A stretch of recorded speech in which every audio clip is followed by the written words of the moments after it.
I'm Jon Tupper, the food critic with YMM Magazine. We're at the Urban Market. We're going to cook up some Kansas City style ribs, maybe some coleslaw and some corn fritters, getting all the ingredients right here at the Urban Market.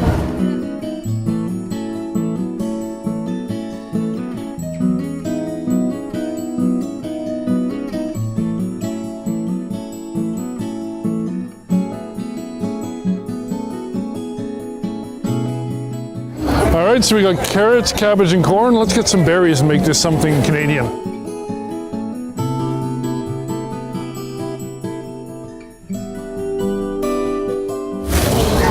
All right, we got everything. We've got corn, cabbage, carrots, free-range pork ribs, some berries, and we're ready to get cooking. Let's go.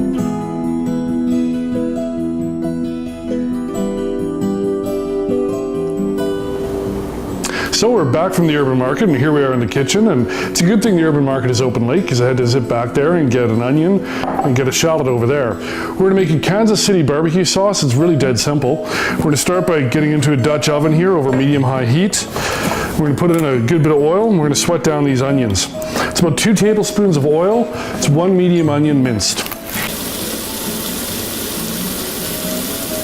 So I'm using a Dutch oven to do this because as we build the sauce, there's going to be a lot of liquid in there that we want to reduce down. It's got a lot of sugar in it that can sputter and make a mess of your stove. So you want to use a Dutch oven or the biggest pot you got. So the onions are cooked down. We're going to start with 1 full box of low sodium or no sodium chicken broth.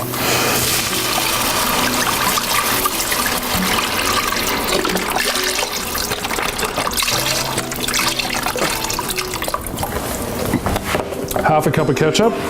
We have 1.5 cups of root beer. You could use Dr. Pepper too.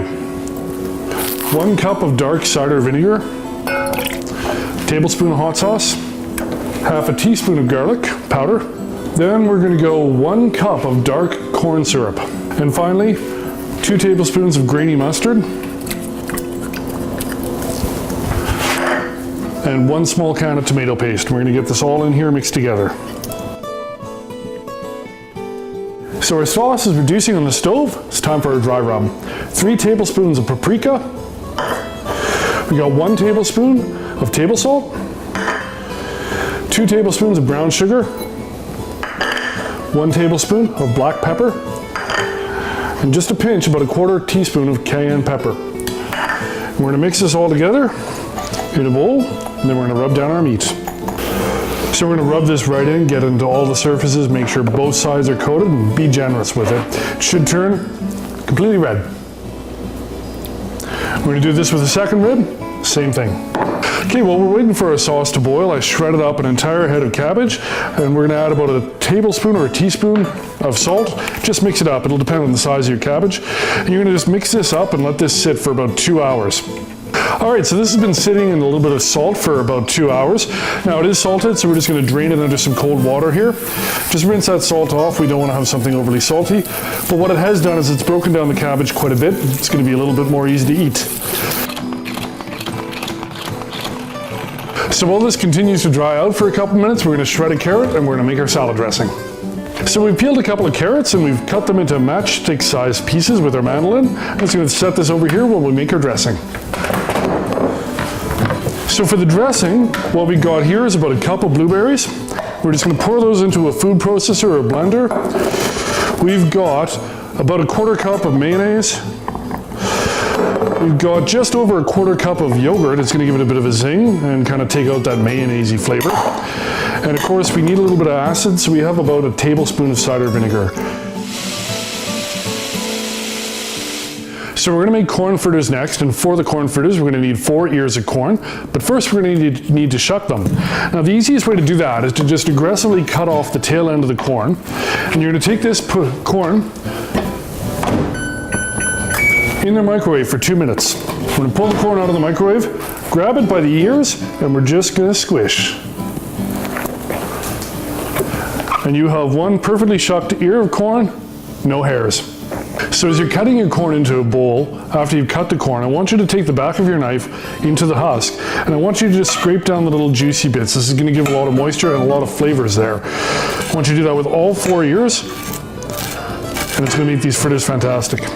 Half of them are in this bowl, the other half are in this food processor, and we're just going to blitz it a little bit to kind of cream it out a bit. To this, we're gonna add 1 egg beaten,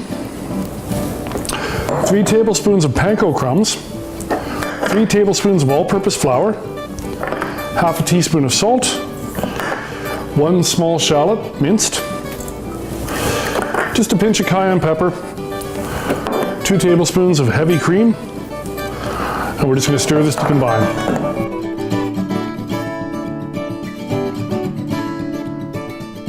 So we got the corn fritter batter. We've got a large pan with about a half a cup of oil on medium-high heat that's just shimmering, and we're going to start making the corn fritters. So it's been about 2 hours with the ribs just sitting naked on the grill, and then another 2 hours with them sitting in the tinfoil wrap here. They're still pretty hot. We're just going to pull these out. And as you can see, our pie plate wood smoker worked just fine. So just a handful of cabbage, just set it down nice on the plate. Going to drizzle some sauce over top. A lot of people like to pre-mix their sauce. I don't. I think it looks prettier if we just do it like this. Gonna set up a couple of corn fritters. Carefully, because they're still hot. So we're just gonna take that guy, set him down, hit him with another layer of sauce. And there you go, Kansas City ribs, coleslaw, corn fritters, all from the urban market.